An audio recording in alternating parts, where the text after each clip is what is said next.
Kenapa kita harus menentang pilkada DPRD, Bang? Kalau argumentasinya ada money politik di dalam pilkada langsung, yang dihukum kok hanya orang yang menerima money politik, yaitu rakyat. Tapi pemberinya kok nggak dihukum? Kenapa hak publiknya yang dihukum? Loh, pelakunya partai? Kalau memang ternyata persoalannya di moral, sistem pemerintahan dengan semua anomali yang muncul, pada dasarnya sesuatu yang bebas nilai, tergantung dari siapa yang memegang. Contoh, otoritarianisme di tangan Gandhi bagus. Tapi otoritarianisme ketika dipegang Lenin itu jadi sesuatu yang berbeda.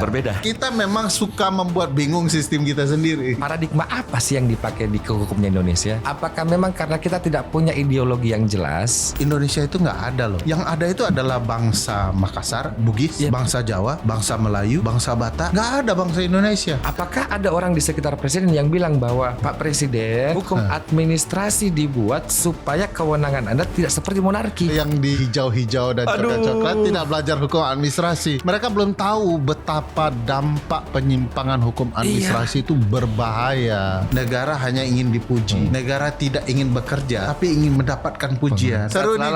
Ini satu-satunya podcaster yang sangat tata negara.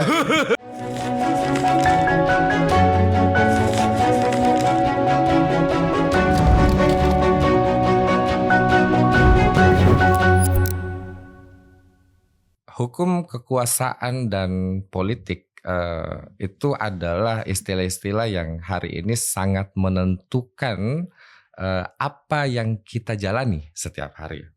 Tapi mungkin karena dia tidak punya hubungan langsung dengan bagaimana barang atau kebutuhan kita bisa terpenuhi, banyak orang yang kemudian tidak sadar bagaimana pengaruh dari hukum, kekuasaan dan politik ini bekerja dalam sebuah sistem yang disebut negara.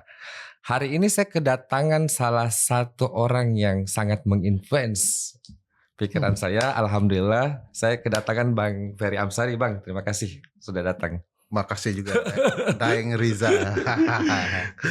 Bang, gini Bang, saya kan ikuti konten-kontennya Abang itu sebagai salah satu orang yang menurut saya harus berterima kasih lah Bang, karena Abang, Bivitri, Prof. Uceng adalah orang yang merepresentasi wajah kampus yang seharusnya sebagai mimbar untuk berstatement dan segala macam, peran kampus untuk ini. Nah, tapi kan gini Bang, ada fenomena yang saya tangkap bahwa kadang apa yang diperjuangkan oleh kelompok intelektual itu justru tidak dipahami rakyat, Bang.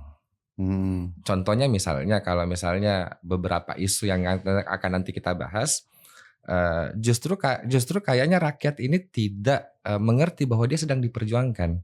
Akhirnya tidak jarang terjadi benturan antara kaum intelektual itu sendiri dengan rakyat. Padahal kita ini menyuarakan apa yang sebenarnya menjadi kebutuhan rakyat. Jalannya itu bagaimana Bang kalau tentang itu? Ya, konsekuensi dari sesuatu yang kita yakini benar untuk diperjuangkan dan tidak semuanya mengerti, itu menurut saya sesuatu yang wajar.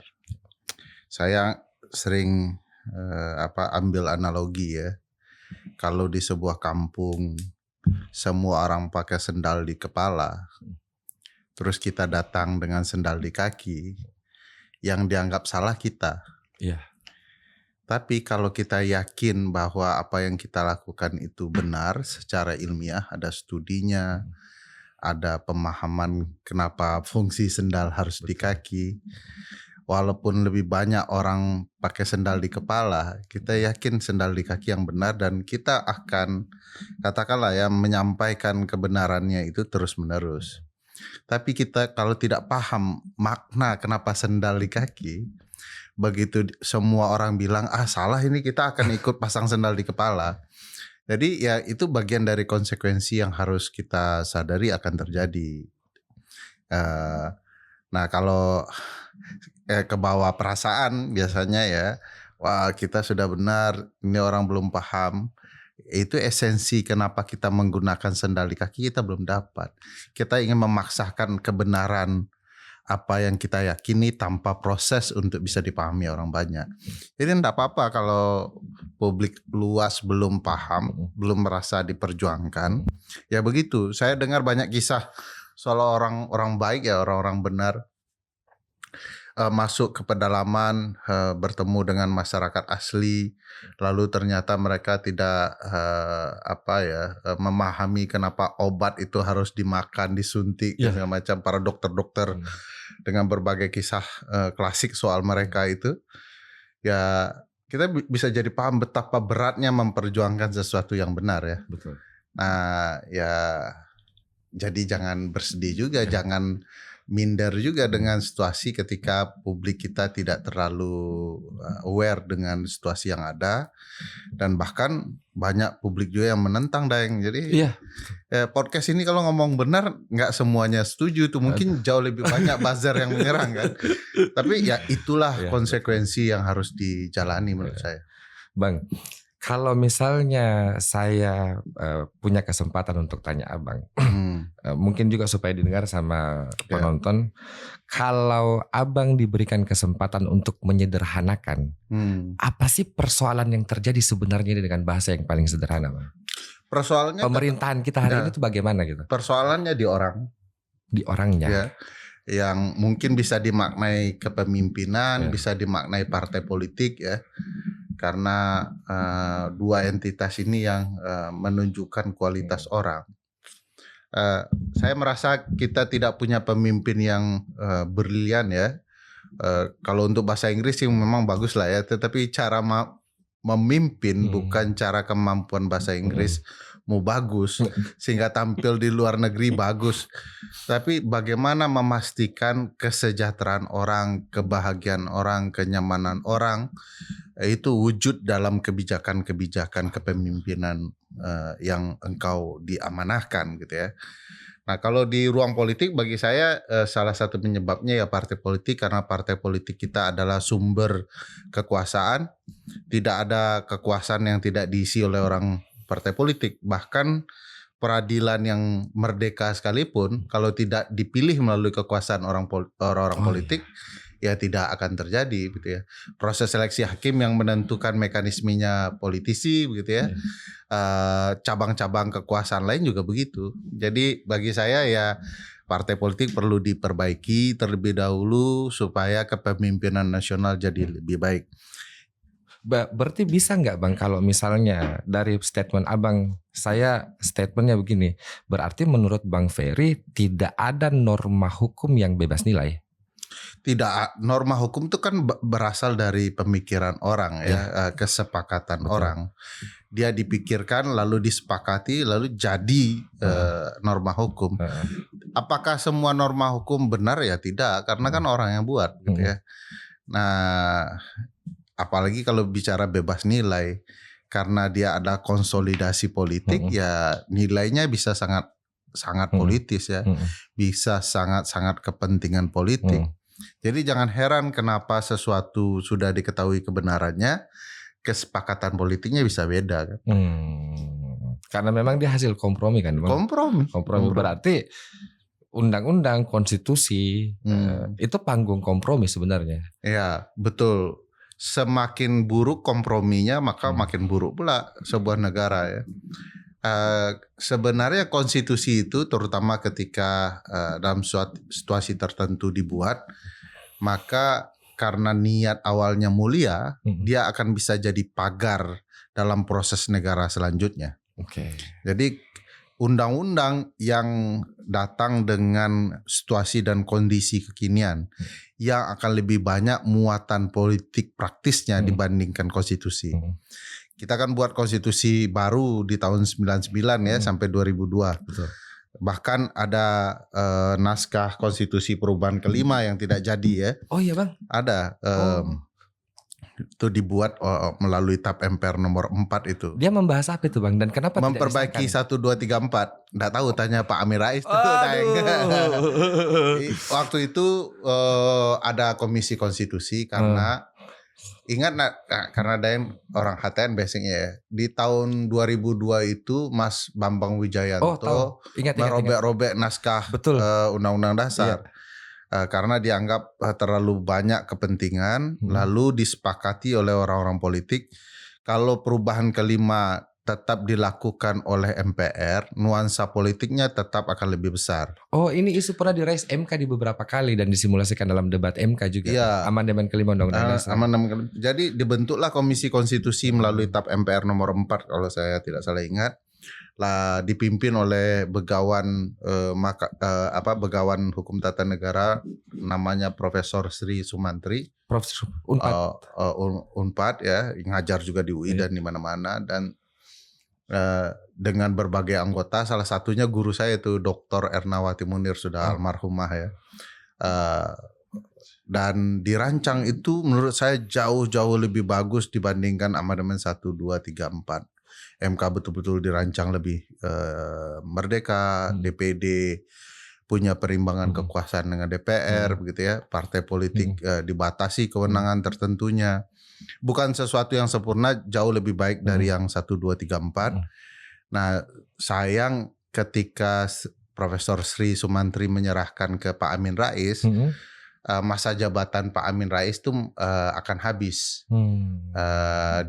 di ujung tahun 2003 itu. Kan mau pemilu kalau saya tidak salah. Jadi beliau sendiri tidak mengesahkan itu. Jadi kalau mau ditanya kenapa, ya Pak Amin Rais harus jawab itu kenapa perubahan kelima tidak disahkan. Bukannya di sini ada yang istilah forum privilegiatum? Forum privilegiatum untuk menjelaskan forum khusus bagi pemberhentian presiden dan wakil presiden di Mahkamah Konstitusi. Di Mahkamah Konstitusi. Nah, sebenarnya Mahkamah kan saat ini sudah ada forum itu melalui kewenangan di pasal 24C itu, kewajiban untuk menyidangkan pendapat DPR. Nah, ya sebenarnya sudah jalan, tapi ini bicara soal perimbangan kekuasaan. Ya, kekuasaan yang jauh lebih baik, KPU yang juga jauh lebih modern. Khususnya kembali menegaskan sebenarnya tugas dan fungsi DPD kan. Iya, terutama nanggung sekali nih. Kita tuh punya kutukan kalau soal sistem bikameral itu. Kutukannya itu kita melahirkan lembaga tinggi parlemen, kamar tinggi parlemen. Terbalik. Kalau Inggris tuh kan kamar tingginya lahir terlebih dahulu, kaum bangsawan itu kan, kamar bangsawannya. Lalu baru kemudian lahir kamar House of Commons-nya, kamar rakyat gitu ya. Jadi kamar tinggi dulu lahir, baru kamar rendahnya. Amerika bersamaan bikameralnya ya, House of Representatives sama Senatnya. Kita terbalik. DPR dulu lahir, baru kemudian Senat kita DPD. Secara sederhana tidak mungkin ada pembagian kekuasaan diberikan ke kamar lainnya. Jadi berat bagi kamar tinggi untuk dapat kewenangan yang setara dengan DPR kita ya, karena terbalik lahirnya itu. Sampai sekarang DPD nggak jelas fungsinya. Saya malah mengusulkan nggak usah DPD memikirkan menambahkan kewenangan, Daeng. Ngapain? Pasti tidak akan diberikan oleh DPR. Nah, yang perlu dilakukan oleh DPD adalah supaya dia menyuarakan aspirasi publik, terutama kalau DPR berbeda dengan kepentingan publik, terutama daerah. Jadi bridging antara masyarakat dengan DPR. Yes, tapi nggak pernah bersuara tuh. Misal DPR buat undang-undang KPK, DPD diam. Ada kebijakan MBG, DPD diam. Ada banjir, DPD pun tidak ada suaranya, tidak ada nyalinya. Makanya kalau oleh Panji dianggap sebagai orang yang nonton pertandingan catur. Nah, jadi masuk akal penjelasan Panji soal keberadaan DPD. Ya karena DPD tidak memformat dirinya sebagai lembaga hub politik publik. Jadi apapun aspirasi publik dia jadi hubnya dan kemudian menyuarakannya. Saya dan Prof Susi dulu pernah diminta untuk memperkuat DPD. Saran kami adalah DPD menjadi suara publik yang lebih kuat. Jadi semacam corongnya.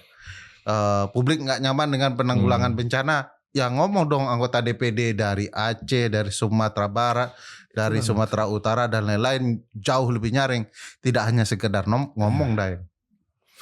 Jadi kan begini Bang, waktu awal-awal kan dibentuk DPD ini saya ingat perdebatannya itu siapa itu yang ketua partai PDK yang kemudian menjadi maestronya otonomi daerah katanya. Oh, apa Profesor Rias Rashid kan gitu. Kan banyak perdebatan ketatanegaraan itu hari yang muncul, termasuk bahwa lahirnya munculnya kamar ketiga DPD. Terus orang kan cari referensi tuh hari di awam ini Bang, di grassroots dia bilang ini DPD mirip apa ya? Yang di grassroots isu gosip cara sederhana menjelaskan DPD mirip Senat di Amerika gitu. Nah, akhirnya pas sampai di sini kan tidak berfungsi apa-apa, dia juga menjadi bahan stand up comedy akhirnya. Tapi kan seharusnya dia itu punya fungsi ideal kan Bang. Dalam ketatanegaraan fungsi idealnya sebenarnya apa DPD ini? Atau Senat itu bagaimana sih sebenarnya di Amerika? Iya, menyeimbang. Jadi Senat dan House di Amerika dia saling menyeimbangkan kekuasaan. Satu, House itu kepentingan rakyat perorangan. Ini kepentingan daerah. Maka kalau dilihat jumlah senator itu memang lebih sedikit dibandingkan dengan House ya. Karena representasikan daerah. Di Amerika mereka hanya 2, kita 4 gitu ya per daerah. Jadi Senat 100 lah di Amerika melawan 300-an lebih House gitu ya. Nah, apa tugasnya? Apa saja tugas yang mampu menyeimbangkan kepentingan House dan eksekutif dilakukan oleh Senat. Tapi dia punya kekuatan untuk membatalkan perundang-undangan kan? Membatal rapat. Kalau House buat rancangan undang-undang yang tidak disetujui oleh Senat, mereka bisa minta batalkan. Sebaliknya juga begitu, House juga bisa membatalkan usulan Senat, termasuk kemudian di ruang-ruang tertentu bisa melawan kehendak presiden. Misalnya presiden ketika parlemen mengajukan lembaga legislatif istilahnya untuk pemerintahan presidensial ya, mengajukan rancangan undang-undang diveto oleh presiden sehingga gagal. Tapi Senat dan House bisa mengajukan override membatalkan lagi veto presiden dengan jumlah tertentu, persentase tertentu. Jadi kekuasaan dominasi penentuan pembentukan undang-undang tetap ada di lembaga legislatif. Tapi dia punya kewenangan untuk kemudian mengintervensi prosesnya atas nama kepentingan daerah kan? Atas kepentingan daerah. Makanya senator itu lebih garang kalau dilihat kepentingan daerah. Kalau negara bagian mereka terluka dengan gagasan-gagasan presiden, mereka akan lebih maju. Itu sebabnya rata-rata calon presiden berikutnya senator. Calon presiden berikutnya senator. Rata-rata senator. Karena isu daerah dia yang rise. Dia yang rise. Sederhananya secara politik, karena mereka sudah terpilih di negara bagian, dengan sendirinya mereka sudah punya basis pendukung kalau maju jadi calon presiden. Itu logika politisnya ya. Jadi dia tinggal cukup membuktikan saja bahwa dia konsisten membawa isu daerah. Maka citra politiknya otomatis baik. Iya. Dan tidak bertanggung jawab dengan partai politik kayaknya. Mereka orang politik, partai politik. Kita sekarang kan DPD kita juga bisa diisi oleh orang politik ya, gara-gara putusan MK. Nah, tidak ada persoalan dengan berbagai background model. Nah, suatu waktu DPD kita kalau punya kesadaran yang sama dengan Senat, mereka akan lebih banyak menonjol dari merespon kerja-kerja eksekutif. Nah, anggota DPD kita itu kan hampir bisa dikatakan hanya penghias parlemen kita ya, lembaga legislatif kita. Tidak ada orang yang betul-betul menonjol atas nama daerahnya. Ada penyebabnya ya. Penyebabnya DPD kita punya pemimpinnya. DPD kita punya pemimpinnya. Sementara senator nggak punya. Oh iya. Senat itu berdiri sendiri atas nama negara bagiannya. Gitu, karena DPD kita punya pemimpin, akibatnya dia bisa menghalangi senator lain yang sebenarnya setara dengan dia. Ya dia halangi lah dana resesnya, dana ininya. Itu kan terjadi di era beberapa pemimpin DPD ya. Nah, saya sih berharap kepemimpinan DPD saat ini bisa berubah, bisa lebih menyuarakan ya. Ini bahkan tidak ada DPD yang betul-betul suaranya bisa besar didengar oleh banyak orang dalam isu pemilihan pilkada tidak langsung loh. Nggak ada Iya tuh. lagi. Padahal itu kan merugikan Merugikan dia. publik daerah ya, Betul. dia sendiri Dia karena sendiri bisa juga. jadi calon kepala Betul. daerah kan. Ya karena memang lebih banyak DPD kita ngikutin kamar tetangga ya, yang sifatnya partai politik kan gitu. Bang, kenapa DPD itu representasinya provinsi, sedangkan kan otonomi kita di kabupaten kota posisinya? Ya karena dia tidak ingin merepresentasikan sekedar kabupaten kota, dia provinsi keseluruhan.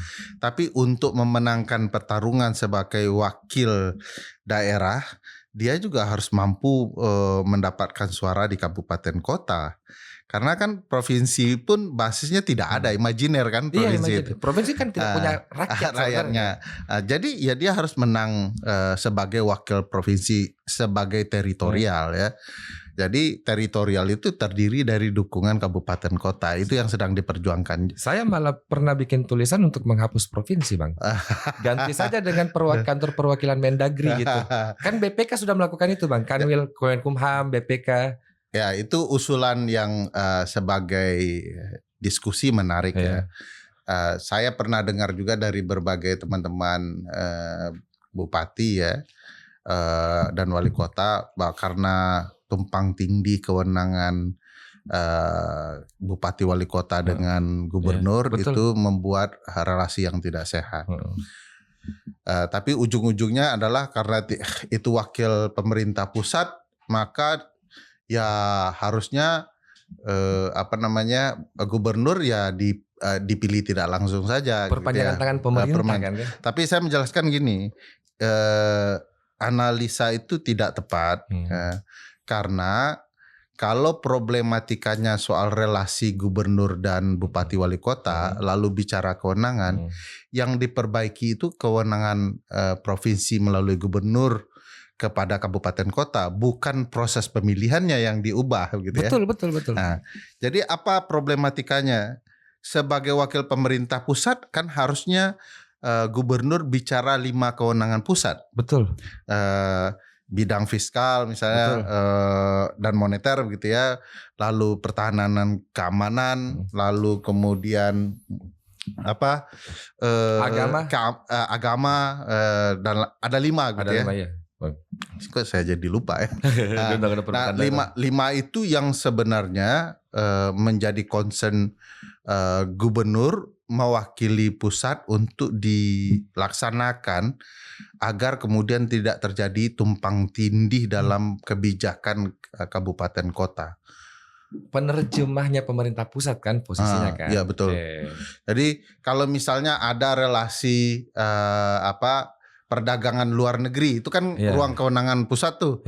Nah, bagaimana itu juga bisa berjalan kalau misalnya kabupaten kota punya komoditi yang berkaitan dengan relasi hubungan luar negeri. Jadi dia jadi hubnya, jembatannya untuk menyukseskan daerah, nanti dilaksanakan oleh pemerintah pusat.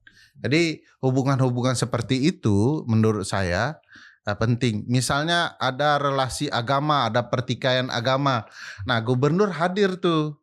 Jadi gubernur tidak lagi kemudian membentur-benturkan kewenangan dirinya dengan kabupaten dan kota. Jadi dia hadir betul-betul sebagai bagian dari pemerintah pusat di daerah. Untuk kepentingan-kepentingan pertahanan dan keamanan, dia bisa kemudian melakukan tindakan agar menertibkan kebijakan-kebijakan daerah. Tapi untuk urusan lain selain yang 5 itu bupati dan wali kota mengurusnya. Jadi jelas pagarnya. Nah, saya kan heran juga, masa logika sebagai wakil pemerintah pusat di daerah tiba-tiba model pemilihannya yang diubah gitu ya. Tunggu Bang, izin. Isu tentang pilkada DPR deh, yang yang lagi happening ya, lagi in sekarang Bang. Kan pertama Bang, apakah yang mau diubah itu keseluruhan pilkada, kabupaten kota plus provinsi, atau cuma satu saja? Ada 2 opsi, model ya. Satu seluruhnya, baik bupati wali kota maupun gubernur. Ada hanya gubernur saja. Saya menentang semua opsi itu. Sama. Saya semua ingin langsung. Kenapa? Karena harapannya model pemilihan langsung itu membuat kita punya opsi kepemimpinan nasional secara hierarkik. Iya. Jadi orang yang bagus menjadi bupati dan wali kota akan jadi gubernur. Gubernur yang bagus karena dia merepresentasikan tugas pusat di daerah, dia tahu bagaimana mengelola kepemimpinan, belajar dulu dia di provinsi, nanti akan jadi pemimpin nasional. Jadi kita punya fase itu track record ya. Tidak ujuk-ujuk dari wali kota karena mentang anak presiden tiba-tiba jadi pemimpin nasional. Bang, izin Bang. Cuman saya mau tanya nih jadi kan ada satu pertanyaan yang dari dulu nih Bang, sejak saya di kampus juga.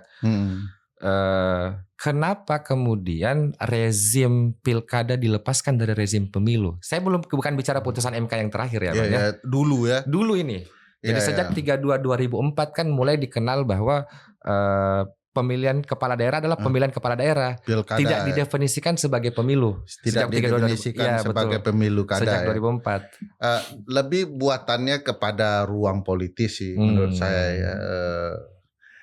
Kalau dilihat kan elemen-elemennya sama dengan pemilu ya. Iya betul. Penyelenggaranya juga sama betul, Bang. gitu ya. Betul. Prosesnya juga sama. Itu basisnya juga kedaulatan publik ya. Makanya dulu karena tempat penyelesaiannya berbeda di Mahkamah Konstitusi dan Mahkamah Agung. Pemilu di Mahkamah Konstitusi dulu. 2004 dulu ya, awalnya sengketanya di Mahkamah Agung. Sampai kemudian banyak terjadi keributan ya, lalu berbagai masalah korupsi hakim yang menyelesaikan sengketa pilkada muncul ya. Dan kalau pilkada, rezim pilkada ya, kan di pengadilan negeri tuh konfliknya lebih tajam di sana. Oh iya, karena mau ribut-ribut dulu kan ke pengadilan kan. Lalu diputuskan oleh MK sebagai rezim pemilu sehingga harus diselesaikan di Mahkamah Konstitusi. Terjadilah kejadian Pak Akil Mokhtar ya. Lalu tiba-tiba pertama kan. Lalu orang berpikir tidak bisa nih pindah lagi ke Mahkamah Agung dengan catatan dalam bentuk peradilan khusus pemilu. Mahkamah Agung tidak mau. Sampai sekarang tidak dituntaskan gagasan itu dalam bentuk undang-undang di DPR ya. Akhirnya oleh Mahkamah dibangun proses transisi sampai belum terbentuk itu diselesaikan di Mahkamah Konstitusi. Kalau diselesaikan di Mahkamah Konstitusi, rezimnya harus pemilu kan? Rezimnya harus pemilu. Karena pasal 24C itu adalah perselisihan hasil pemilu kan? Nah, karena orang timbul pertanyaan, kok hanya proses transisi? Apa maksudnya? Lalu karena Mahkamah Agung tidak mau, maka MK kemudian mengembalikan rezimnya. Lahirlah putusan 70, 71, 135 terakhir ya, yang menjelaskan bahwa ini rezim pemilu ya dengan dua format, yaitu pemilu nasional dan pemilu daerah gitu ya. Makanya kok di situ nomor perkara berubah itu jadi PHPU kada gitu. PHPU titik kada. Titik kada gitu. Oh jadi awalnya memang itu adalah ruang untuk membagi dua kewenangan ini. Dan inilah alasan kenapa sampai sekarang normanya menggantung. Kan itu jadi perdebatan Bang. Bahwa normanya kan bunyinya perselisihan hasil pemilihan umum diselesaikan oleh lembaga peradilan yang khusus dibentuk untuk itu. Tapi selama menunggu itu diselesaikan di MK.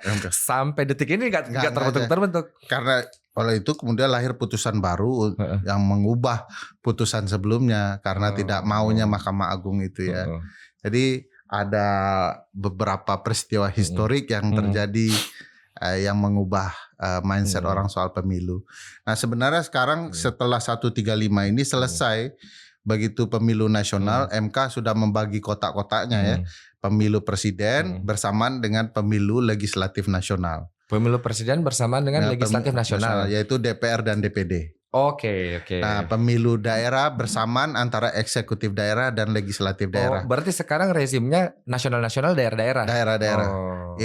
Itu juga karena MK di putusan 55 sebenarnya saya ingat saya 55 ya sudah memberikan kesempatan kepada DPR dan pemerintah buat undang-undang model seperti apa pemilu nasional dan daerah. Yang penting kata MK di salah satu opsinya harus ada pemilu presiden, pemilu DPR, DPD, apakah provinsi DPRD provinsi di sini atau hanya DPRD kabupaten gitu ya. Tapi belum dikerjakan juga oleh DPR dan pemerintah. Akhirnya Pak MK memutuskan ini kalau Anda tidak kerjakan kami lagi yang menentukan modelnya. Lahirlah pemilu nasional dengan format tadi, eksekutif nasional dan legislatif daerah. Sementara pemilu daerah untuk pemilihan eksekutif daerah, baik itu provinsi maupun kabupaten kota dan legislatif daerah yaitu DPRD provinsi dan DPRD kabupaten kota. Nah ini ada manfaatnya, Daeng. Ya, Bang. Menurut saya manfaatnya adalah, menurut keyakinan saya, dulu karena pemilu nasional itu termasuk legislatif daerah, presiden, DPR, DPD, DPR provinsi, dan kabupaten kota, kepala daerah jalan sendiri, Daeng. Oh iya, Bang. Nggak ada yang nolong dia berkampanye. Betul. Lalu tiba-tiba dalam proses tata kelola pemerintahan, DPRD provinsi dan kabupaten kota mengkritik, harusnya ya, mengawasi kerja-kerja kepala daerah. Padahal kan mereka harus dua hal, entitas yang muncul di kampanye untuk saling bersaing agar ditentukan oleh publik pemilih daerah. Ya di sana harusnya mereka berkampanye berdua. Betul. Partai-partai yang mendukung calon kepala daerahnya juga mengkampanyekan hal yang sama. Betul. Kalau Anda setuju kepada kami, pilih kami di parlemen daerah supaya kami melindungi kepala daerah di parlemen. Kalau tidak setuju pilih yang lain supaya kami bisa mengkritik kepala daerah yang berbeda. Kan gitu ya. Logika checks and balances. Nah ini biarin sendiri, kampanye-kampanye sendiri gitu. Dengan ada pemilu daerah ini, maka dengan sendirinya besok kalau pemilu kada dan pemilu legislatif daerah, mereka akan saling support kalau mereka memang partai koalisi yang mengajukan calon kepala daerah. Jadi jalan tuh mekanisme checks and balancesnya dari awal. Asumsinya kebijakan akan lebih stabil. Kalau publik ingin kepala daerah yang dia dukung disupport oleh parlemen. Tapi publik bisa merancang sendiri. Ketika dia memilih kepala daerah X, dia mau koalisi Y. Sehingga dia bisa menjadi alat kendali itu yang namanya pemilih yang punya kesadaran dalam pemilu. Dia menciptakan persaingannya sendiri. Di beberapa negara maju begitu. Tetapi mereka punya pemilu sela ya. Pemilu sela.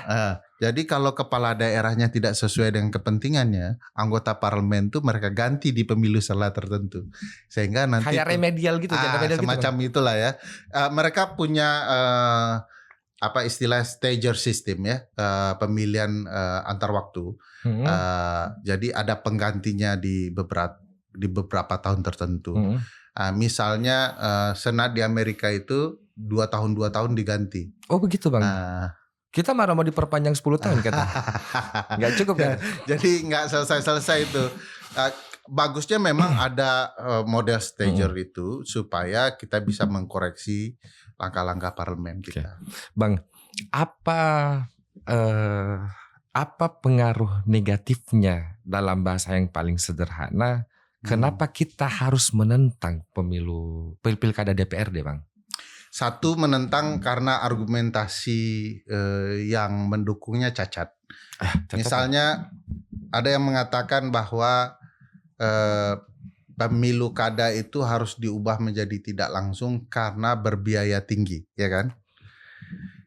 Saya kasih catatan biaya pilkada tahun 2024 itu sebesar 28 triliun plus itu APBN ya, plus 800 hingga 900 miliar APBD di masing-masing daerah. Bukan 800 miliarnya setiap daerah ya, tapi seluruhan ya.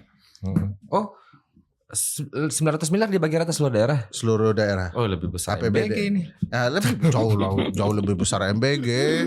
MBG lebih 1,2 T per hari. Jadi selesai. Nah itu tidak masuk akal karena pemilu presiden jauh lebih besar biayanya, Betul. 71 triliun. Jadi kalau karena beban biaya, besok-besok pemilihan presiden tidak langsung juga. Persis seperti yang sampaikan, banyak program negara lainnya yang lebih mahal. MBG lebih mahal, IKN lebih mahal, tapi tidak dibatalkan itu ya, untuk bicara prinsip efisiensi. Jadi argumentasi mahal sepertinya salah ruang. Kedua, kalau bicara mahal-mahalan ya, menurut saya penyebab mahalnya pilkada adalah transaksi partai politik yang berlebihan. Ada Presiden Prabowo pernah berpidato di tahun 2017, kalau orang datang ke dia ingin jadi calon gubernur, yang dia tanya bukan pengalaman Anda apa, buku yang pernah Anda buat apa, di birokrasi pernah punya pengalaman apa saja. Yang dia tanya adalah, Anda punya uang berapa untuk jadi calon gubernur? Minimal untuk paket hemat, kata Pak Prabowo, 300 miliar. 300 miliar melalui partainya. Buat apa saya jadi calon gubernur? Buat apa saya jadi gubernur? Kan Bakal punya enak-enak 300 miliar. Enak damai-damai ya, Betul. 300 miliar ya. Tapi itulah yang namanya nafsu kekuasaan ya. Nah, itu uang mahar itu salah satu yang menyebab mahal. 300 miliar mahal. Ya, bayangkan itu cuma satu perahu ya. Tingkat 2, tingkat 1 Bang. Gubernur kata. Gubernur. 300 miliar. Berarti kabupaten kota beliau setengahnya. mencontohkan Pak Sandiaga Uno waktu itu. Untung-untung dikit lah kata, karena Pak Sandiaga Uno kan kaya, punya uang dikit lah. Nah, itu pidato beliau di 2017. Jadi uang mahar itu yang membuat mahal. Kedua, kalau argumentasinya ada money politik di dalam pilkada langsung, itu yang dihukum kok hanya orang yang menerima money politik, yaitu rakyat. Oh iya, dengan ini. Tapi pemberinya kok nggak dihukum? Partainya. Dihilangkan haknya ya. Betul. Kenapa hak publiknya yang dihukum? Karena ini kan dua. Tidak mungkin ada money politik tanpa ada pemberi. Betul. Yang dihukum kita, rakyat yang nerima, sehingga hak kita dihilangkan. Yang memilih partai, loh pelakunya partai. Nah, akibat pelakunya partai, maka kalau pindah pun pilkada ke DPRD, karena pelakunya di sana, ya tabiat money politik itu juga akan berlangsung di parlemen. Maka lebih enak money politik di parlemen, matematikanya cocok. Iya, betul. Kalau di rakyat, dibayar rakyat, belum tentu juga mereka terpilih, Daeng. Tapi kalau di parlemen sudah ada hitungan matematikanya. Kalau 10 orang kursi begitu ya, yang diberi uang disogok ya cukup 6 kursi. Ngapain 10 kursinya? Jadi matematikanya cocok bagi mereka. Jadi yang 4 terlambat datang gitu. Enggak diperlukan. 6 sudah ke sana. 6 sudah ke sana. Sorry maaf ya, terlambat 4 orang. Nah, bagi saya ini problematika tidak boleh hanya sekedar menghukum. Wajar kalau politisi kebingungan dengan mereka menyogok pemilih, tapi mereka belum tentu terpilih. Yang merusak pemilu kita itu partai politik, aparat penegak hukum yang terlibat, begitu ya, ASN yang terlibat, gitu, dan lemahnya penyelenggara pemilu menyelenggarakan pemilu sesuai harapan konstitusi, yaitu menjadi penyelenggara yang mandiri. Ini penyelenggara nggak mandiri, buat peraturan harus lapor dulu Komisi 2 gitu ya. Komisi 2 pemain gitu. Nah, Dayang pernah, kalau Dayang suka bola, dari sejak kapan peraturan itu ditentukan oleh pemain sepak bola? Nggak mungkin klub yang menentukan, wasit dan FIFA. Jadi bagi saya aneh kalau kemudian penyelenggara pemilu nanyai dulu, memerintahkan wasit sebagai penyelenggara diperintahkan oleh pemain yang namanya Komisi 2 kan. Iya ya Bang ya. Jadi aneh itu. Kalau dianalogikan dengan bola jadi lucu. Jadi lucu. Nggak akan seru pertandingan. Dan itu pula yang kita rasakan di pemilu. Pemilu kita itu tidak seru karena pemain menentukan aturan main. KPU ini kan sebenarnya adalah lembaga yang lahir sebagai perangkat untuk menerjemahkan asas langsung umum, jujur, bebas dan rahasia kan Bang kan. Betul. Cuman kayaknya yang jadi rahasia ini cuman private jetnya aja yang jadi rahasia yang banyak Daeng. Jadi perselingkuhannya ini, aduh. Nah itu Daeng bisa lihat nggak? Misalnya kok uang penyelenggaraan kita itu mahal? Itu ya karena penyelenggaranya nyewa private jet hanya untuk 2 bulan dengan 44 miliar uang pemilu kita. Untuk apa tuh dana private jet? Untuk apa gunanya? Kalau kita telisik, teman-teman yang melaporkan bilang tidak ada tempat persinggahan private jet itu ada permasalahan kepemiluan. Jadi ngapain mereka di sana? Bang Ijen, dia kan disidang di KPP. Sudah terbukti kan dihukum. Iya. Apa argumen pembelaan dirinya dia itu untuk the private jet? Saya belum sempat baca sih. Untuk memastikan kebutuhan penyelenggaraan pemilu bisa dipenuhi. Karena kan waktu itu memang keputusan penyelenggaraan mendadak harinya ya. Mereka punya waktu 75 hari kalau saya tidak salah. Sehingga mereka merasa ini sempit sekali dan perlu di daerah-daerah tertentu untuk mendatangkan bahan-bahan kepemiluan. Oh, jadi bahan-bahan kampanye itu bahan kepemiluan, kertas suara dan segala macam itu datangkan pakai private jet. Ya, kata mereka, tapi nggak ada juga kita melihat ada daerah yang ada problematika. Kenapa bukan Hercules yang atau pesawat yang ini? Kan daerah-daerah yang terpencil tidak ada landasan private jetnya. Itu sama argumentasi mereka anehnya dengan pembelian mobil maung. Mereka beli mobil maung yang kayak canggih untuk medan perang itu dengan alasan mau kemudian mendatangkan daerah-daerah terjauh, terluar ya, terpencil itu dengan bahan-bahan kampanye lah gitu ya.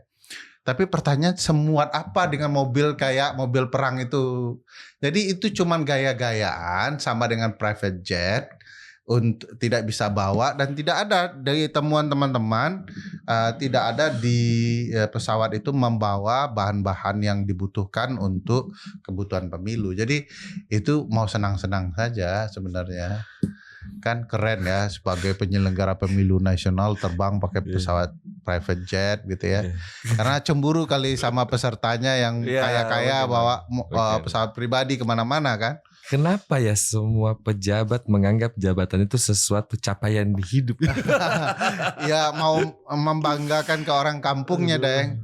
Makanya mobil mereka itu satu orang kan 3 jenis mobil mewah ya. Ada Alphard, ada Palisade, ada fasilitas negara untuk komisaris KPU. Walaupun sifatnya sewa ya, tapi kan 3 model itu. Alphard, Palisade sama Pajero atau apa ya satu lagi ya sama-sama. Padahal kalau persoalan ganjil genap kan cukup 2. Kenapa harus sewa 3? Ya kan biasanya ganjil genap tidak masuk ke plat merah kan. Siapa tahu dia punya alasan kan ganjil genap gitu.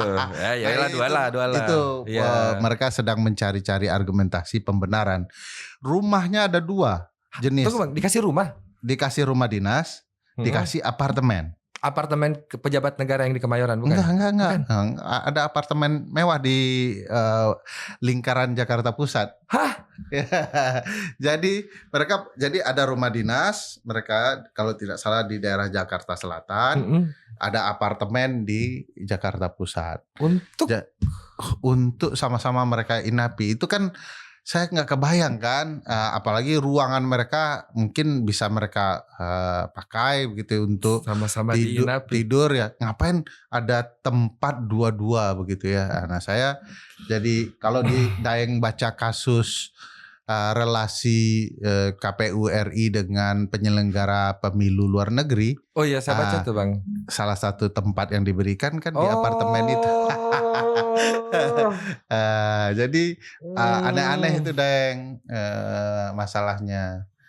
Waduh. Jadi di sanalah uang pemilu kita habis. Inilah alasan Abang membuka statement ini bahwa persoalan kita masalah di aktor ya. Masalah di aktor ya Bang. Iya. Moralitasnya ya. Tapi itu kan ada pandangan Taverne ya, orang betul. Jerman Belanda itu ya, yang mengatakan bukan norma masalahnya selalu di orang. Masalahnya selalu di orang. Norma itu kan alat saja untuk menyepakati bagaimana mengontrol perilaku orang. Kalau perilaku orangnya nabrak semua norma tanpa kemudian bisa dihukum, ya masalahnya sebenarnya di orang. Makanya berikan saya jaksa dan hakim yang bagus. Serahkan juga undang-undang terburuk, saya yakin hukum akan tegak lebih bagus kan. Tapi kalau hukumnya bagus, orangnya buruk, jaksanya buruk, hakimnya buruk, nggak ada guna hukum sebagus-bagusnya karena tidak akan menegakkan kebenaran kan. Bang, izin.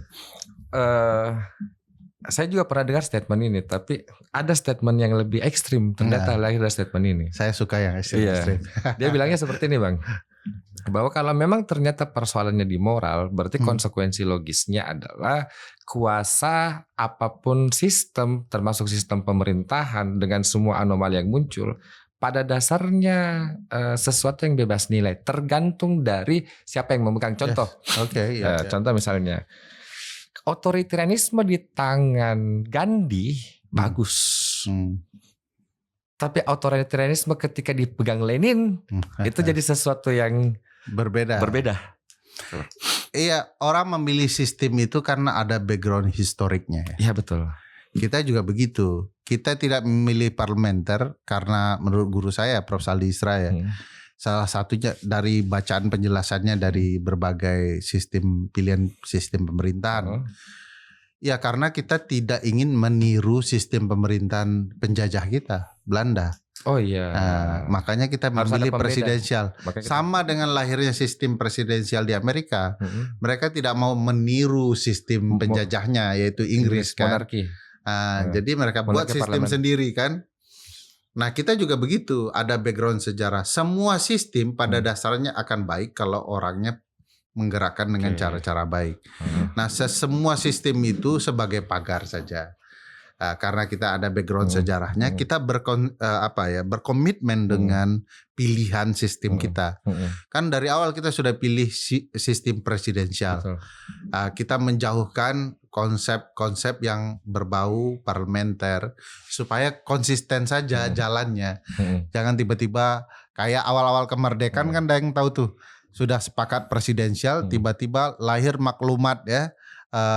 Bung Hatta, iya betul, mengubah sistem ya, jadi parlementer.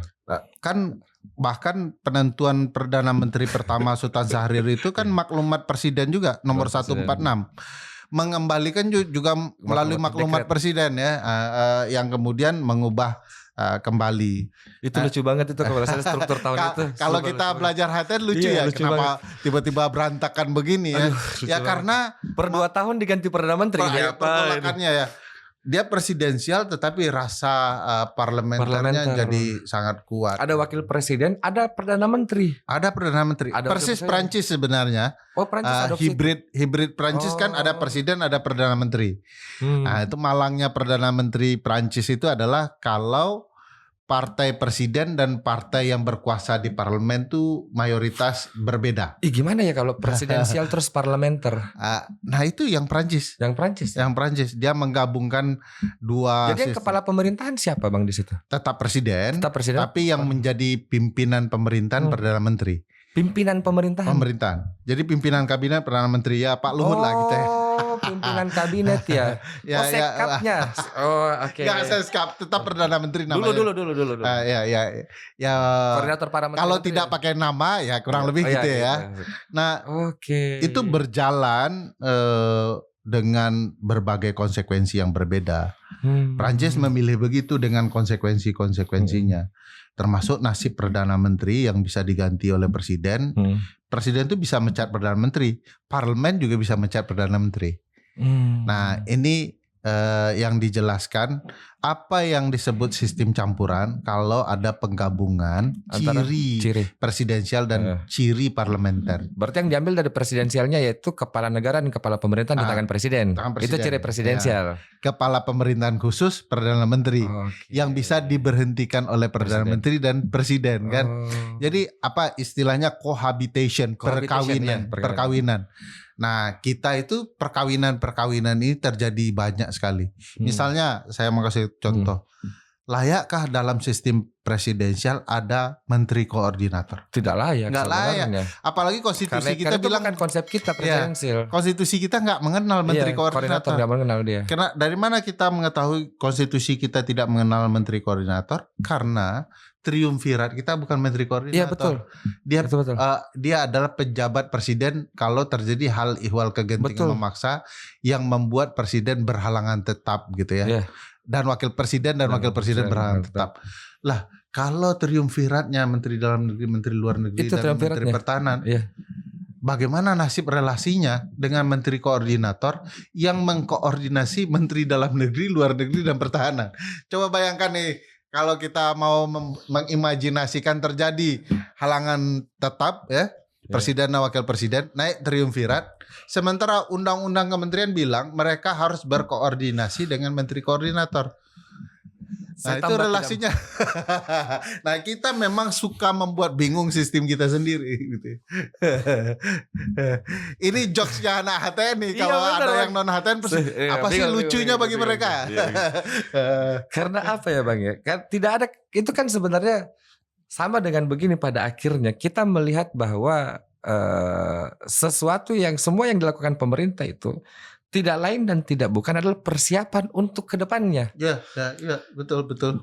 Menteri koordinator itu kan adalah predikat politik yang sangat menjual. Iyalah, koordinator gitu. Terus kenapa MBG kemudian harus dipertahankan kan gitu. Makanya saya sempat kemarin bercanda gini Bang. Kan kita makan itu indikatornya lapar tidak lapar ya. Kok pemerintah ngasih makan orang indikatornya bukan lapar tapi sekolah. Good joke. Padahal tidak semua orang sekolah. Terus gimana yang putus sekolah? Ya, itu Saya baru dengar ada orang di pemerintahan ini baru masa sekarang, saya baru tahu bahwa ada orang memberi orang makan bukan karena dia lapar Bang, karena dia sekolah. Ya itu sebenarnya proyek lah ya. Ya proyek. Nah ya itu kita bisa merasakan kesalahan implementasi, termasuk menteri koordinator. Padahal kita tahu koordinator para menteri itu ya presiden, bukan menteri koordinator. Nah itu yang namanya cara membagi-bagi kekuasaannya, tiba-tiba jadi 109 kabinet. Itu karena Bang izin Bang, kan berarti kalau misalnya ternyata penekanannya adalah di moral, tapi kita juga kan tidak bisa lagi menggunakan paradigma klasik tentang politik, bahwa politik itu adalah sesuatu yang dimana ada harapan keadilan dan sekarang terserah gitu.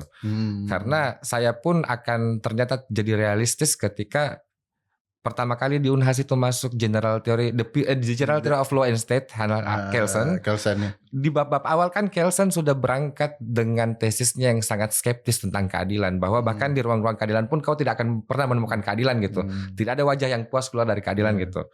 Berarti saya berpikir kita harus menerima ruang-ruang politik itu ruang transaksi. Nah, dalam definisi seperti itu indikator kebaikan itu jadinya bagaimana Bang? Ya, falsafah moral Hans Kelsen adalah dinormakan kan? Dinormakan. Dipositifistikan. Dia harus ditulis sebagai komitmen bersama. Di titik ruang kita orang HTN, kita sebut ini paham konstitusionalisme. Apa yang kita sepakati di konstitusi harus kita jalankan. Dia jadi pagar penting untuk memastikan proses berjalan negara tidak loncat pagar. Jadi kebaikan nilai falsafati itu dituliskan dalam konstitusi. Jadi konstitusi bukan lagi sesuatu yang samar gitu ya. Tetapi orang konstitusi paham juga tidak semuanya harus dituliskan. Betul. Ada nilai-nilai yang tidak bisa dituliskan. Orang anggap itu sebagai konstitusi yang tidak tertulis. Living law. Atau macam-macam lah ya. Misalnya masyarakat adat yang beragam seperti ini, kalau dituliskan semua nilai-nilai mereka, ya gimana bentuk kritik konstitusi kita terhadap Grundnorm ini kan. Semacam itulah ya. Nah Kelsen sendiri karena positivistik, dia bahkan mendalilkan tidak ada nilai lain selain nilai hukum. Betul. Jangan Anda masukkan nih kepahaman agama, kepahaman sosial kepahaman etis ini yang Anda harus Pure jalankan. theory of law The kan? pure theory of law. gitu. Memurnikan Betul. Wahabinya lah ini. Tapi di satu sisi harus positif. Harus positif. Dia menekankan Iya. itu. Makanya karena Kelson mungkin melihat bahwa untuk mempertemukan semua kepentingan ini gitu, harus ada peruang yang hadir yang tidak kemudian tercampur dengan anasir-anasir seperti itu. Itu pengalaman praktik bernegara juga Dayang, karena raja-raja kita, The Sun King itu salah satunya Louis ke-14 Louis ya. ke-14. Dia kan bilang l'État c'est moi ya, negara adalah saya ya. Dia bisa ngubah-ngubah. Lah orang jadi bingung, ini yang benar, yang pasti itu apa? Hukumnya harus pasti. Maka orang kemudian nggak bisa berbasis raja dan kehendak raja. Harus ada yang ditulis supaya kita menjalankan sama-sama. Lu nggak bisa bohong suatu waktu. Kalau sistem raja-raja kan hari ini saya hukum mati, besok pagi sebelum digantung dia maafkan, selesai kan. Nah itu yang menjadi perangkat cerita orang bahwa sesuatu harus dituliskan. Nah, untuk jadi komitmen lahirlah teori positivistik. Walaupun teori positivistik kalau kita cerita falsafat ya, karena dirimu suka falsafat ya. Kalau kita cerita filsafat hukum, gagasan penulisan itu kan gagasan teman-teman ilmuwan hukum alam ya, IPA lah gitu ya. Iya. Ya Auguste Comte, Henry de Saint-Simon ya. Sosiologi generasi awal. Ya, itu kan sebenarnya orang ini ngomongnya nanti ada yang tersinggung. Gak apa-apa. Orang IPA yang patah hati aja. Oh iya emang. Kan sejarahnya itu begitu betul, ya. itu betul. Dia ketika ditinggalkan ceweknya, istrinya, iya betul. Lalu dari ilmu pasti fisika, kimia dan segala macam, kemudian menulis problematika sosial ya. Yang diukur lewat kacamata kaidah positif yang baku. 1 tambah 1 sama dengan 2. Barang siapa 1 tambah 1 lagi mencuri milik orang lain sama dengan 2, dihukum berapa tahun. Iya, itu betul. kan matematika sosial. Jadi itulah yang kemudian jadi background hukum tertulis kita. Nah, apakah ada kelemahannya? Ya ada, itu ceritanya hukum jadi kaku. Lahirlah critical thinking teori ya, CLS dan lain-lainnya. Critical legal studies. Critical legal studies, lalu lahirlah orang yang di tahun 70-an sedang studi di Amerika, CLS sedang besar-besarnya, pulang ke Indonesia, muncullah Sacipto Raharjo. Ya, hukum progresif. Hukum progresif ya, hukum yang tertulis yang stuck bisa breaking the law gitu ya. Bang,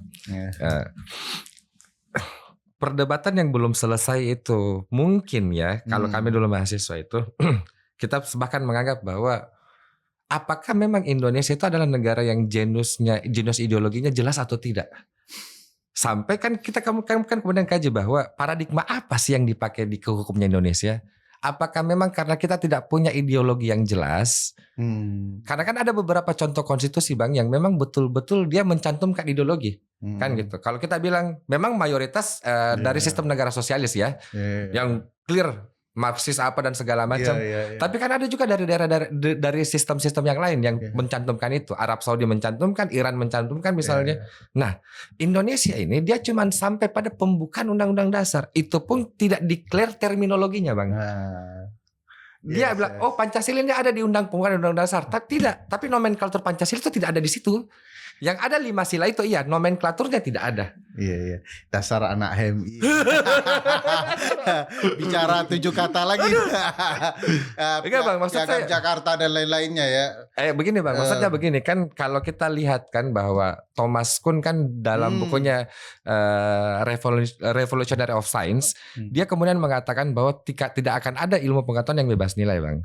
Maka siapapun itu pasti akan bertindak berdasarkan paradigma, cara dia melihat realitas. Nah, kalau negara tidak menentukan cara dia melihat realitas, cara negara dijalankan berdasarkan paradigma setiap aktor. Ya, betul. Very good question ya. Banyak perbedaan perspektif. Para bapak dan ibu bangsa kita pun punya pandangan-pandangan berbeda. Negara ini mau dibawa kemana? Betul. Untuk kekuasaan kehakiman saja Yamin dan Supomo berdebat nggak selesai-selesai. Panjang perdebatannya, bahkan unik-unik ya. Prof Supomo bilang kita belum cukup kalau ada judicial review karena kita kekurangan ahli-ahli hukum. Lah dia sendiri ahli hukum, Yamin ahli hukum gitu ya. Banyak ahli hukum. Kenapa dia mendalilkan begitu ya? Tapi itulah misteri-misteri yang dirimu sebut sebagai persepsi masing-masing. Betul, Bang. Perspektif dia menentukan arah hukum negara kita. Misalnya apakah negara kita masih menggunakan prinsip Supomo soal negara integralistik? Kayaknya tidak. Enggak lagi karena sudah ada judicial review, ada petun gitu ya. Betul. Jadi akhirnya gimana bisa negara dianggap sebagai orang tua dan warga negara sebagai anak, sebagai prinsip integralistik ya, sebagai keluarga yang harmoni ya. Negara keluar kebijakan, anak nggak boleh kritik karena itu pasti baik untuk anak, kan gitu ya, gambaran prinsipnya Prof Pomo ya. Iya, betul. Tapi faktanya prinsip Yamin yang dipakai sekarang. Dan akhirnya kita nggak bisa melihat bahwa negara ini diam dalam situasi kebangsaan. Ini kalau mau pakai inilah the living law, living constitution itu ya. Dia bergerak dan hidup sesuai pertumbuhan. Nomodynamics. Nah itu juga bisa dilihat dari sejarah awal kita. Bahkan Piagam Jakarta misalnya 7 kata itu tiba-tiba sudah disahkan, dihilangkan, tapi tetap dijalankan sebagai sesuatu yang sah ya. Jadi kalau cerita saya dengan Mas Fajur Rahman yang Fajur Falah di UGM almarhum ya, seorang dedengkot HTN, bahwa konstitusi itu bisa berubah tanpa berubah teks. Tapi yang mengubahnya keadaan, kekuatan, bisa interpretasi hakim, bisa kekuatan politik. 7 kata itu hilang gara-gara kekuatan politik tuh. Ada praktiknya. Gus Dur dulu mau calonkan untuk periode pemilihan langsung, tapi kalimat sehat secara jasmani dan rohani diganti menjadi mampu secara jasmani dan rohani, sehingga Gus Dur nggak bisa. Itu konstitusi diubah dengan kepentingan dan kekuatan politik. Nah, apakah konstitusi kita punya ideologinya sendiri? Itu, Bang. Nah, salah satu yang menarik ya, kalau mau kita bilang ideologi kita banyak sekali tersimpan, tersembunyi. Konstitusi kita banyak sekali ideologi yang tersimpan. Salah satu yang menarik, kita tuh sangat sosialis di dalam pasal 33. Betul. Itu sosialis sekali. Itu sosialis. Tapi kita sangat agamis di pasal 29. Jadi kalau dirimu tanya, kita ini arahnya kemana? Kita ini adalah percampuran dalam gagasan. Karena bangsa ini, Indonesia itu nggak ada loh. Indonesia ini bangsa imajiner kan. Ya kita kan baru belajar untuk menjadi Indonesia selama 80 tahun ini kan. Iya. Belajar menjadi Indonesia.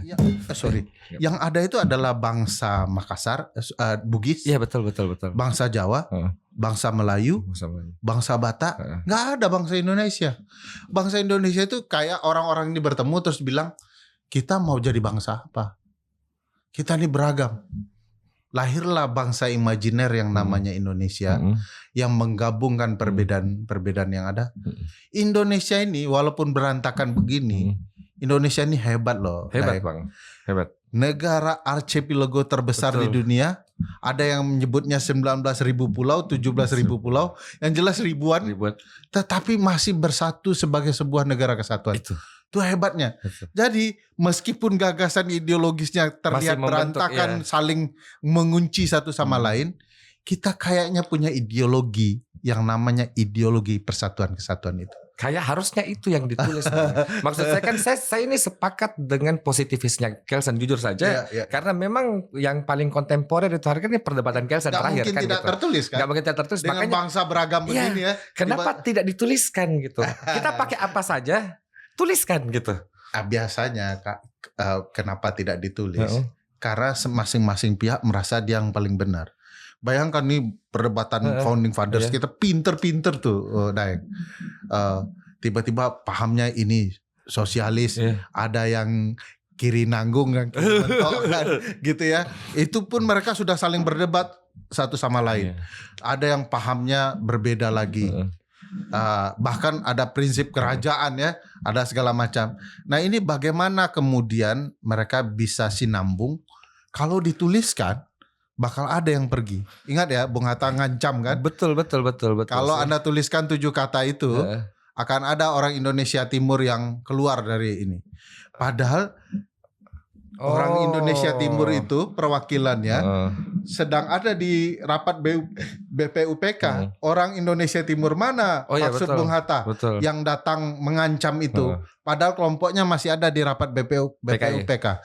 Prof Mahfud tuh yang bercanda tuh. Yang sampai sekarang saya ingat, jangan-jangan yang dimaksud Bung Hatta adalah orang Jakarta Timur gitu ya. Jadi ini berbagai misteri kenapa kemudian ideologi pilihan bangsa tidak ditulis. Mungkin karena kemajemukan kita terlalu banyak. Dan yang bayangkan dari ujung ke ujung bangsa ini, sukunya banyak sekali. Bagaimana menuliskan sesuatu yang harus pasti.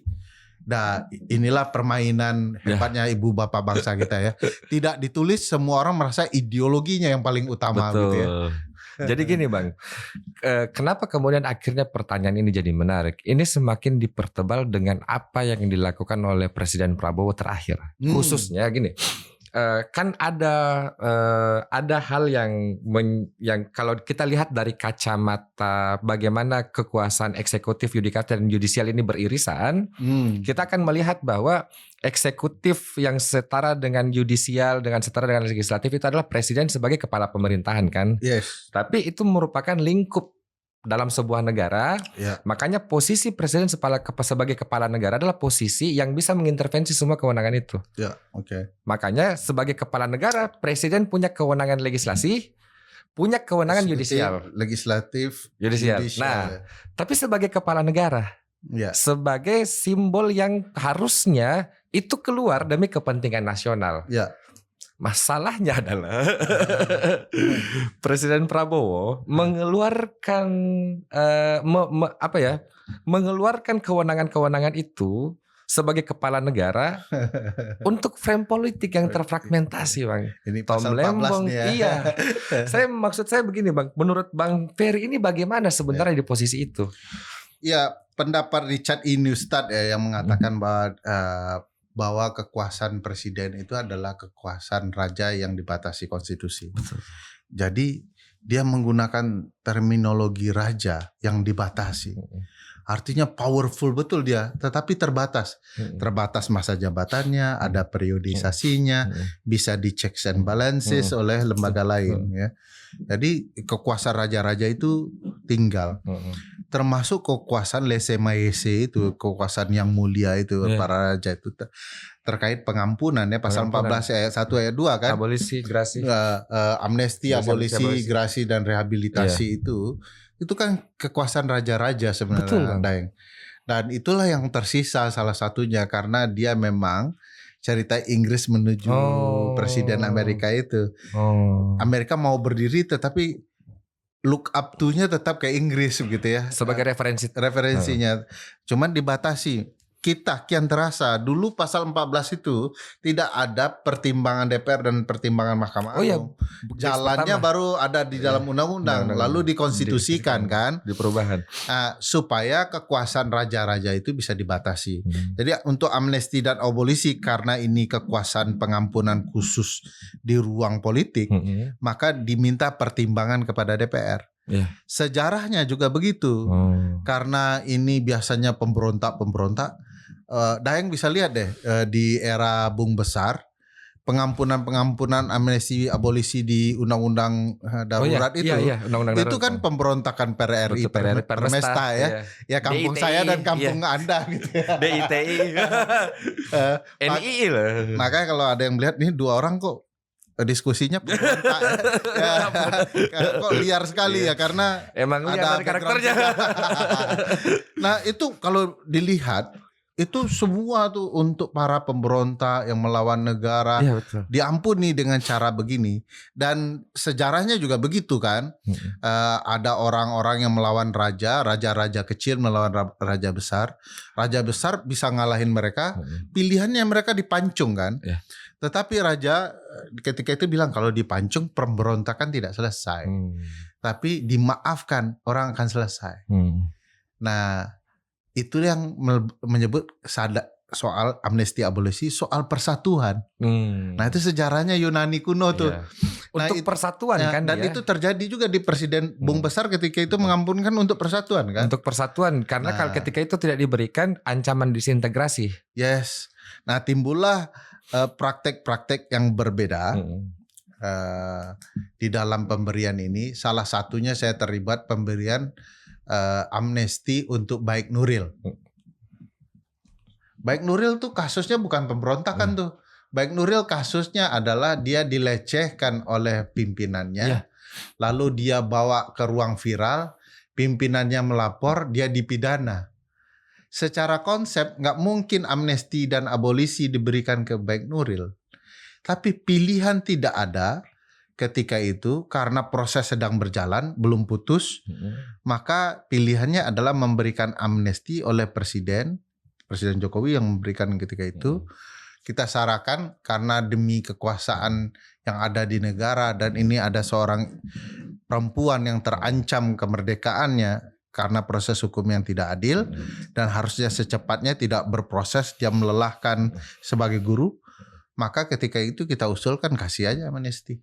Karena koalisi kuat kan, Presiden bilang begini ya DPR pasti ikut gitu. Nah, ini yang disebut sebagai hukum yang living itu ya. Untuk membenarkan penyelamatan terhadap Baik Nuril, breaking the law. Atas nama kemanusiaan.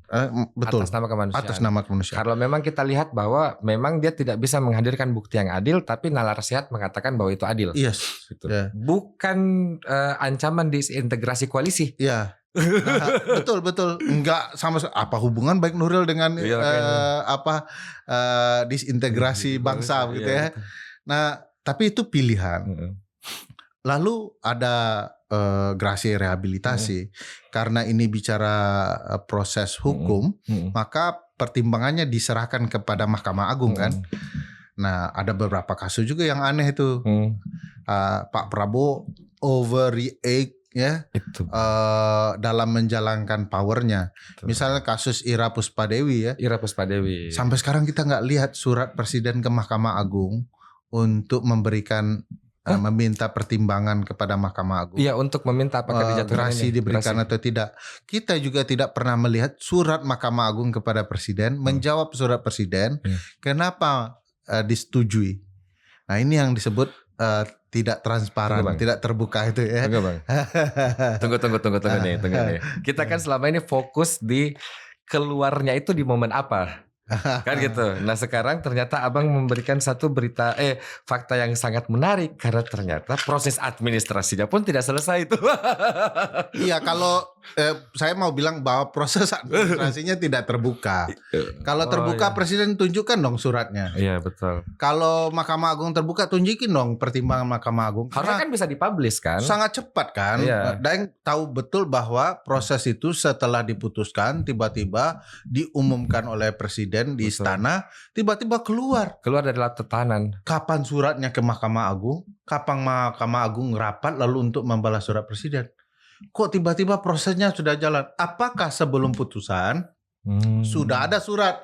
Kalau sebelum putusan sudah ada surat, loh melanggar dong prinsip gerasi. Betul, karena harusnya putusan dulu. Inkrah. Yang di objek gerasi kan putusan inkrah. Ya, nah itu. Kalau yang diintervensi adalah proses berarti abolisi. Arti abolisi. Nah, cuman kan begini Bang, itu yang terjadi di Tom Lembong kan. Betul. Pilihannya abolisi karena proses sedang berjalan.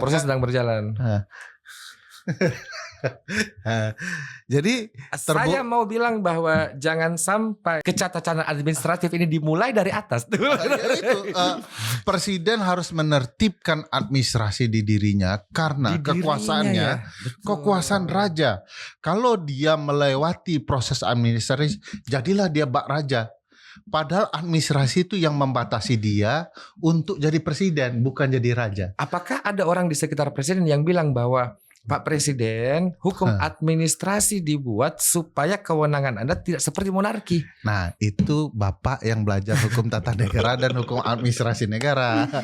Tapi kalau yang di hijau-hijau dan coklat-coklat tidak belajar hukum administrasi.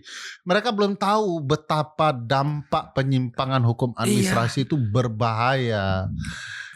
Jadi itu yang saya lihat. Ciri negara hukum administrasi. Iya, jangan 7 poin syaratnya itu. Iya, syarat disebut sebagai negara hukum. Syarat disebut restart, salah satunya pengadilan administrasi negara. Pengadilan, saya mengembangkan. Emang gak ada yang sampaikan itu, Bang? Pendapat Stahl dan lain-lain soal ciri-ciri negara hukum itu adalah peradilan tata usaha negara. Betul. Konsep negara hukum modern karena ada peradilan administrasi. Sekarang tidak hanya petun, tapi juga Mahkamah Konstitusi. Iya betul. Karena petun itu kan mengkritik kebijakan dan tindakan negara. Ini regelingnya. Betul. Jadi cirinya sudah modern. Jadi modern sekali kita. Ya. Nah, kalau mereka mengabaikan pondasi hukum administrasi, kebayangkan Menteri Hukum menyurat apa gitu. Apa tuh bahasanya.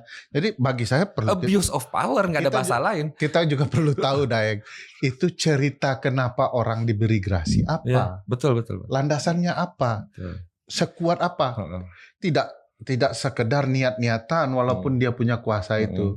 Sehingga kita tahu basisnya. Lalu balasan Mahkamah Agung apa? Apa ceritanya memberikan pertimbangan? Jangan-jangan pertimbangan Mahkamah Agung beda. Kan pertimbangan Daeng sifatnya. Bukan opini ketua MA ya. Saya WA ketua MA gitu. Terus dibalas WA-nya. Nggak bisa Daeng. Pertimbangan itu kan harusnya lahir dari sebuah proses surat rapat. resmi. Surat resmi terus ada rapatnya. Kopnya kop presiden. Betul. Dikirim ke Mahkamah Agung, ada proses rapat, diskusi, menganalisa, keluar sepakatan untuk memberikan pertimbangan. Oke, gerasi presiden pakai kop Mahkamah Agung tuh. Mungkin RT tetangga tuh. Bukan juru bicaranya presiden WA ketua MA terus ketua MA balas mainkan gitu. Boleh sepanjang dipositifkan. Ada ketentuan undang-undang. Ini berlaku untuk membalas WA Seskap dengan seandainya dipositifkan administrasinya mungkin dia ada ceritanya. Kan ceritanya. Tapi itu bisa jadi bukti secara administrasi. Bentuknya WhatsApp ya. Bang, izin Bang terakhir Bang. Sebenarnya saya masih mau diskusi banyak sama Bang Ferry tapi semoga ada waktu Bang ke depan. Bisa 2 jam kalau orang HTN ini ya. Saya izin menghadap ngopi Bang boleh sama Ferry. Bang, ini terakhir Bang. Seharusnya kan pemerintah memposisikan, seharusnya kan kita semua ini melihat bahwa ketika kita berbicara bagaimana titik awal antara rakyat dengan pemerintah itu tidak mungkin berada dalam garis yang ekuivalen atau equal. Yes. Karena rakyat tidak punya perangkat kuasa, pemerintah punya perangkat kuasa. Satu-satunya yang rakyat punya untuk mengontrol kuasa itu hanya kebebasan berbicara, Bang. Bahkan di beberapa negara yang kemudian sudah berkembang next levelnya itu bahkan terkonversi menjadi itu berubah menjadi rights to mock dengan batas-batas tertentu gitu. Rights to mock dengan batas-batas tertentu. Mocking pejabat. Iya, supaya apa Bang? Supaya bersuara ini juga punya kekuatan gitu kan. Cuman itu rakyat punya nih. Untuk bersuara. Gak ada power lain. Gak ada power lain. Iya, karena padahal disebut sebagai pemegang kedaulatan. Betul. Tapi bagaimana pendapat Abang ketika pemerintah justru minta diberitakan baik? Kan tidak seharusnya pemerintah tersinggung, Bang. Ada ya yang ngomong gitu ya. Bagi yang punya kelebihan. Bang, saya baru bangun tidur ya jujur ya. Saya baru bangun tidur ini. Baru kan kita semua ini bikin podcast ini dan segala macam dari nol dan segala macam. Terus tiba-tiba saya baru bangun tidur lihat sosmed, Bang. Terus tiba-tiba ada pidato presiden. Itu teman-teman yang kemudian punya modal berlebih untuk bikin podcast itu kan dibiayai asing. Mau dong dibiayai asing. Mau dong saya dibiayai asing Bang gitu. Mikrofonnya asing. Iya gitu. Aduh. Jadi reaksi pemerintah berlebihan, ketakutan. Biasanya sifat kekuasaan yang menyimpang, takut dengan suara-suara. Gini Bang, kenapa pemerintah tidak sadar bahwa itu adalah false of nationalism? Kita kan mengkritik ini bukan membenci Bang. Ngapain juga ngkritik kalau memang negara benar kan? Iya gitu maksudnya. Kenapa dia harus dianggap sebagai bentuk perlawanan yang mengancam disintegrasi terus kemana-mana jadinya? Itu sebabnya pemimpin tanpa ada kesadaran nilai, dia bukan negarawan. Hanya negarawan yang siap dikritik. Betul. Kita berdua kan belum cukup jadi negarawan. Belum tentu juga kita bisa siap dikritik. Betul. Tapi kita memposisikan diri kita sebagai rakyat. Sebagai rakyat. Nah, untuk sampai memegang jabatan dengan segala amanah, dengan siap dikritik, dengan sadar keadaan belum tentu sama dengan yang dikritik, itulah fase mereka menjadi statement itu, negarawan itu. Tapi kalau kemudian dia takut dengan kritik, kemudian membalas orang yang dikritik melalui kekuasaan, tangan-tangan kekuasaannya, dia itulah masuk ke ruang otoriter kan. Voltaire, Thomas Jefferson kan selalu wanti-wanti tuh. Kalau pemerintahan takut sama rakyat, itulah demokrasi. Tapi kalau rakyat takut sama pemerintah, itulah otoriter gitu ya. Nah, bagi saya, kalau pemerintah khawatir ya mulai melaporkan atau merekayasa perkara hanya untuk orang-orang politik.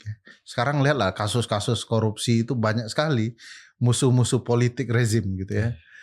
Kasus orang-orang yang bersuara adalah orang yang mengkritik rezim. Sama komika saja takut gitu ya. Dibahas loh Bang. Ya, padahal di beberapa negara modern ya, terutama juga di Amerika ya, tradisi kecuali Donald Trump, ada forum-forum komika mengkritik kekuasaan Itu. Dan mengkritik Gedung Putih. Iya betul.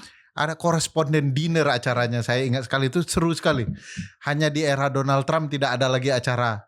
Dan presiden mengkritik Di roasting, komika. iya di roasting. Presiden datang membalas komika dan para jurnalis istana gitu ya. Betul. Jadi orang menganggap kritik bisa dijadikan bahan humor, tetapi ditangkap oleh pembuat kebijakan untuk mengubah tabiat dan kebijakannya.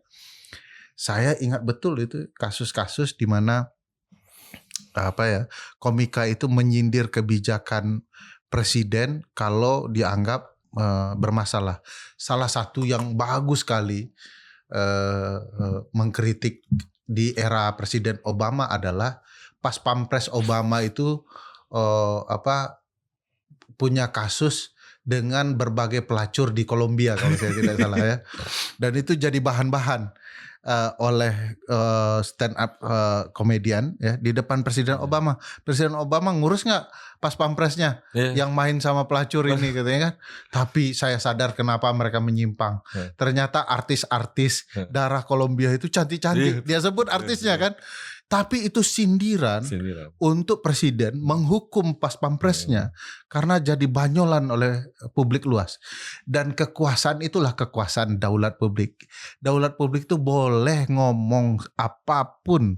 Daulat publik. Ya, dengan dirimu pakai mocking power ya, hak untuk mengejek pemegang kekuasaan.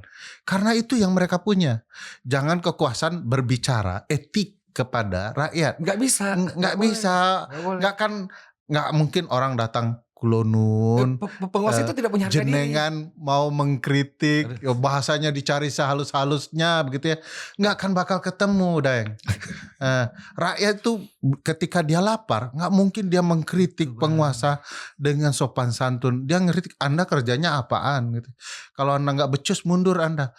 Lah kalau kemudian kritik begini dipidanakan, ya rusak. Makanya kehadiran pasal 256, 217, 218, 219, 220 KUHP yang baru bagi saya menghilangkan ciri khas sistem presidensial di mana kedaulatan ada di tangan rakyat, bukan di tangan raja, bukan di tangan penguasa. Ini pasal-pasal lese-maese yang membuat pimpinan lembaga negara kita menjadi bertindak seolah-olah raja.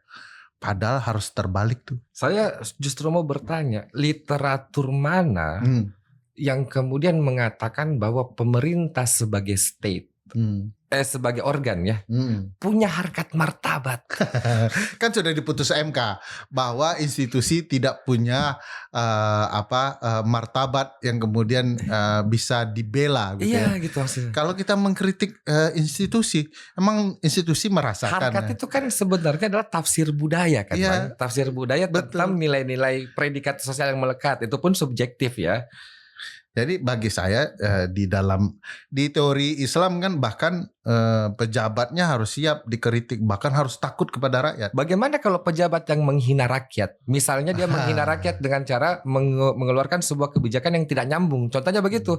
Makan karena lapar, tapi ini makan karena sekolah. Itu kan penghinaan, Bang, untuk yang tidak sekolah gitu. Daeng ingat enggak ketika ada orang buta datang ke Nabi, yang Nabi waktu itu akan menjamu para pemimpin Bani di Arab ketika itu, lalu Nabi mengabaikan, bermuka masam kepada orang buta itu. Ditegurnya bukan pakai hadis, pakai Quran gitu ya. Ditegur Allah langsung begitu. Jadi pemimpin tidak boleh mocking, karena Anda punya kewenangan. Anda punya sistem loh. Ini podcast bisa mengkritik. Apakah harus dilarang? Enggak, negara punya kekuatan lebih besar. Lebih besar. Dia bisa buat kok siniar yang lebih canggih daripada podcast ini. Mau hancurkannya tinggal cabut izinnya. Palang di luar udah selesai, udah nggak bisa masuk kan, nggak bisa ngapa-ngapain juga kan. Mereka tidak boleh melakukan izin merusak siniar ini karena mereka bisa melakukan lebih besar. Lebih besar. Jadi nggak perlu marah. TVRI jangan buat podcast yang lebih canggih ya, yang bisa dinonton oleh puluhan juta orang, bisa satu klik dengan mudah. Tapi pertanyaan, kenapa tidak dilakukan oleh negara? Ya karena negara malas, negara hanya ingin dipuji, negara tidak ingin bekerja, tapi ingin mendapatkan pujian. Nah ini yang menurut saya dulu saya ceritakan ini sama dengan kisah dongeng di negeri Inggris. Raja tanpa pakaian yang ingin dianggap berpakaian mewah bagus. Ada dongeng-dongeng tuh, yang raja oleh orang penjilatnya bilang pakai ini, nggak kelihatan kan? Saking bagusnya, rajanya percaya karena rajanya raja bodoh kan, karena dimakan oleh pujian. Begitu dia berjalan, rakyatnya muji-muji, penjilatnya bazar-bazar. Oh bagus nih. Hanya satu anak kecil yang jujur berkata, raja kok telanjang gitu kan. Nah inilah kebenaran murni publik yang harusnya ditangkap oleh pemerintah, Presiden Prabowo. Oh saya salah. Kalau Pak Prabowo cuma nonton YouTube Kids ya memang agak susah. Itu Daeng. Bang, terima kasih banyak. Sama-sama Daeng. Untuk ilmunya. Kasih juga. Sehat seru nih. Bang Ferry Ini satu-satunya podcaster yang sangat tata negara. Menyenangkan bagi saya. Terima agak kasih, lebih. Terima kasih, luar Bang. biasa. Makasih. Terima kasih. Sampai ketemu di kecemasan-kecemasan selanjutnya.